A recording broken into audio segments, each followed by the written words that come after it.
अस्सलाम वालेकुम, आप सब कैसे हैं? मैं हूं नीलम असलम। आज मैं उस कॉमन एनिमी की बात करने जा रही हूँ जो कि पाकिस्तान और इंडिया दोनों की है। वो है लालच, वो है जहेज़ की जो लानत जिसका सामना पाकिस्तान और इंडिया दोनों को करना पड़ रहा है। अक्सर लोग पाकिस्तान पे तनकीद करते हैं कि पाकिस्तान का एक इस्लामिक कल्चर है जिसकी वजह से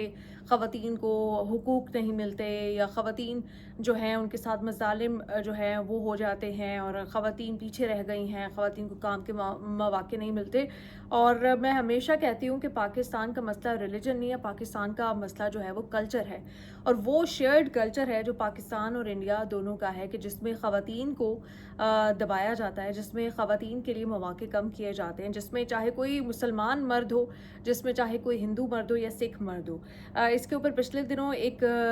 जो है वो जायज़ा रिपोर्ट सामने आई, जिसमें ख़वातीन के साथ जितने भी मज़ालिम होते हैं, जब सोशल मीडिया पर ऐसी पोस्ट शेयर की जाती हैं और जब आप उनके कमेंट्स में जाकर देखते हैं तो किसी का नाम अली होता है, किसी का नाम आकाश होता है, या किसी का नाम के एंड में सिंह आ रहा होता है। तीनों मुख्तलिफ मज़ाहिब के जो मर्द हैं, लेकिन उनकी सोच हमेशा एक ही पाई जाती है। वो हमेशा विक्टिम ब्लेमिंग करते हुए दिखाई देते हैं, वो हमेशा औरत को गलत कहते हुए दिखाई देते हैं, वो औरत को लालची कहते हैं। आपने एक ट्रेंड देखा होगा कि इंडिया में जब भी कोई किसी फेमस पर्सनालिटी की तलाक होती है, ख़ास तौर पर अगर क्रिकेटर्स की बात की जाए, तो हमेशा जो औरत होती है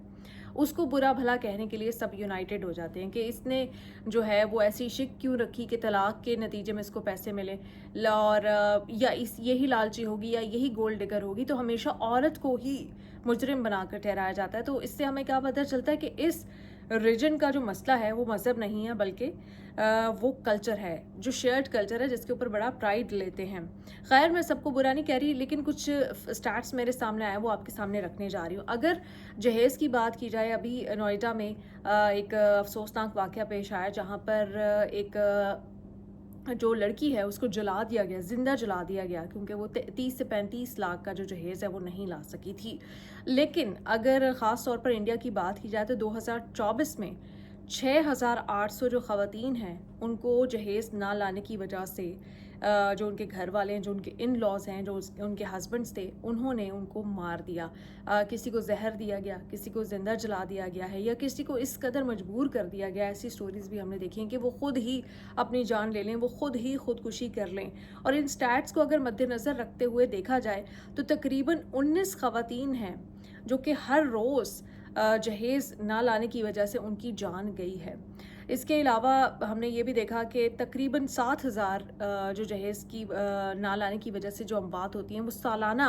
इंडिया में होती हैं, और इसमें से तकरीबन 4,500 केसेस सालाना तौर पर ऐसे होते हैं जिनको चार्ज शीट किया जाता है। मतलब जो केसेस हैं वो ज़्यादा हैं, वो 6,000 या 7,000 तक पहुंच रहे हैं, लेकिन जो रिपोर्ट हो रहे हैं वो तकरीबन 4 साढ़े 4,000 है, और उसमें जो कन्विक्शन रेट है वो सिर्फ 2% है।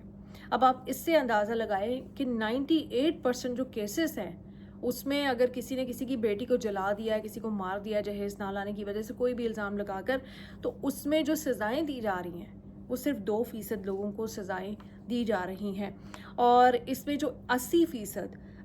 ये केसेस जो हैं वो सामने आ रहे हैं यूपी में, बिहार में, झारखंड में, मध्य प्रदेश में, ओडिशा में, राजस्थान में, वेस्ट बंगाल में, हरियाणा में। और जो इंडिया का कैपिटल है, कैपिटल सिटी, वहाँ पे समझा जाता है कि कैपिटल में हमेशा से जो सिस्टम होता है वो बेहतर होता है, पुलिस तक एक्सेस बेहतर होती है। लेकिन इंडिया के जो दिल्ली है उसमें ऐसा नहीं है। तकरीबन 30% क्राइम रिलेटेड जो केसेस आते हैं दिल्ली में, वो यही होता है कि जहेज़ ना लाने की वजह से ख़वातीन की जान ले ली जाती है। इसके अलावा जो दीगर मुतासिरा शहर हैं इंडिया के, उसमें कानपुर है, उसमें लखनऊ है, उसमें बेंगलुरु है, उसमें पटना है, जहाँ पे हाईएस्ट अर्बन डाउरी केसेस जो हैं वो सामने आते हैं। 2022 में 70% of the charge sheets were filed 2 months after the incident, के मतलब 70% ऐसे केसेस हैं कि किसी की बेटी चली गई है, बहन चली गई है, उनमें मतलब 70% ऐसे केसेस थे कि जान से जाने के या उस कत्ल होने के तकरीबन 2 महीने के बाद वो केस जो है वो रिपोर्ट होता है। शायद कोई आस पास के लोग जो हैं वो फैमिलीज़ को मोटिवेट करते हैं। और इसमें किसकी गलती? ठीक है, जिन्होंने मार दिया, जिन इन लॉज ने मार दिया, वो तो मुजरिम हैं ही, लेकिन जो माँ बाप या किसी की बहन गई है, उन्होंने अगर केस को रिपोर्ट नहीं किया, किसी की दोस्त चली गई, किसी की रिश्तेदार चली गई, उन्होंने अगर इस कत्ल को रिपोर्ट करने में 2 महीने लगा दिए हैं, तो आप इससे अंदाज़ा लगा सकते हैं कि उन लड़कियों की جانیں کتنی عرضہ تھی، اور اگر ان کے پیچھے ایک پاورفل بیکنگ ہوتی تو ان کی جان نہ ہوتی۔ اسی طرح سے پاکستان میں بھی میں نے آپ کو بتایا تھا تقریباً 4000 کیسز جو ہیں وہ ہمیں اکثر سالانہ طور پر دیکھنے کو ملتے ہیں جہیز نہ لانے کی وجہ سے، یا کم از کم بعد میں یہ ریزن بتایا جاتا ہے کہ جہیز کی وجہ سے جھگڑا ہوا تھا، ریزن کوئی بھی اور ہو، اس میں بھی جو کنویکشن ریٹس ہیں وہ کافی کم ہیں۔ اسی طرح سے پاکستان کے جو اندرون سندھ یا پنجاب کے جو دور دراز کے گاؤں دیہات ہیں اس میں یہ واقعات زیادہ پیش آتے ہیں، اور بلوچستان کا یا خیبر پختونخوا تو وہ اضلاع ہے جن کا ڈیٹا ہمیں بہت ہی کم ملتا ہے، کیونکہ پنجاب اور سندھ کے کیسز زیادہ رپورٹ ہو جاتے ہیں۔ تو صرف جہیز نہ لانے کی وجہ سے ایک شیئرڈ کلچر جو اس ریجن کا ہے اس کی وجہ سے کتنی خواتین، کتنی بہنیں، کتنی بیٹیاں جو ہیں وہ اپنی جانیں گنواتی ہیں، اور پھر ہم کہتے ہیں کہ جی ہم تو اپنی بیٹیوں کو جو ہے وہ آنکھوں کا تارا بنا کر رکھتے ہیں، ہم تو ان سے کوئی کام نہیں کراتے، ہم تو، اور یہ جو ہے وہ میرا جسم میری مرضی والی، اور یہ حقوق مانگ رہی ہیں، یا یہ شاید صرف اسلام کی وجہ سے ہو رہا ہے، یا سکھ ازم میں ایسا ہے، یا ہندوازم میں ایسا ہے۔ نہیں، یہ کوئی مذہب بھی نہیں کہتا ہوگا کہ کسی کی بہن بیٹی کو آپ زندہ درگور کر دو کہ وہ جہیز نہیں لائی۔ وہ پیسہ، وہ رقم جو اس کے ماں باپ کا حق ہے، جو آپ کا ہے ہی نہیں، آپ ان سے ایک بیٹی بھی لے رہے ہو، آپ ان سے پیسے بھی لے رہے ہو، اور پھر ان کی بیٹی کو مار رہے ہو، اس کا قتل کر رہے ہو، اس کو اتنے جاہلانہ، اتنے واہیات طریقے سے قتل، زندہ جلا دینا کسی کو، زہر دے دینا کسی کو۔ یہ ایسے کیسز ہیں جو ہمیں آئے دنوں ہم دیکھتے ہیں کہ مطلب کون لوگ ہیں جو کہ نارمل لوگ دکھتے ہیں لیکن کیا کیا قتل کی پلاننگ کر رہے ہوتے ہیں۔ پاکستان میں کیس اسی طرح سے پیش آیا تھا کہ جو بہنیں تھیں اور ماں تھی، ان کو مسئلہ تھا کہ یہ، اور ان کی بڑی قریبی رشتہ دار تھی، ان کی بھانجی تھی اپنی، جس کو انہوں نے مار کے، زندہ جلا کے، اور ایسڈ میں اس کی جو لاش تھی اس کے ٹکڑے ٹکڑے کر کے، اس کو بالکل ناقابل شناخت بنا کر انہوں نے کہیں دفنا دیا تھا۔ اس لڑکی کی پیچھے بیکنگز تھی، اس کا شوہر اس سے محبت کرتا تھا، وہ باہر رہتا تھا، وہ جب واپس آیا اور اس کے جو فادر تھے ان کو پتہ چلا، تو وہ کیس جو ہے وہ سب کے سامنے آیا کہ 4-5 خواتین نے مل کے ایسا کیا، اور اکثر خواتین بھی بڑھ چڑھ کر شامل ہوتی ہیں، یا تو مدر ان لا ہیں یا سسٹر ان لا ہیں، وہ اپنے بھائی کے ساتھ، بیٹے کے ساتھ مل کر جو ہے وہ کسی کی بہن بیٹی کے ساتھ اس طرح کا اتنا بڑا ظلم کر رہی ہوتی ہیں۔ تو جب تک ہم یہ سمجھیں گے نہیں، جب تک ہم مختلف ریلیجنز کو یا مختلف لینگویجز کو یا مختلف جو ہے پروونسز کو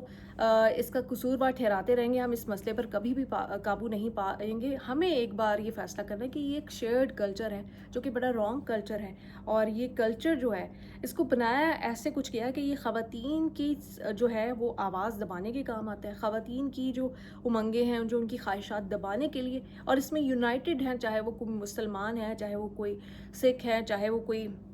ہندو ہیں، اور یہاں پر ان کو اپنا مذہب بھی نہیں یاد آتا کہ کسی کی جان نہیں لینی چاہیے، بس شیئرڈ کلچر ہے اور شیئرڈ پیٹریارکی ہے جو کہ یہ جو تینوں ریلیجنز کے لوگ ہیں اس ریجن میں کر رہے ہیں۔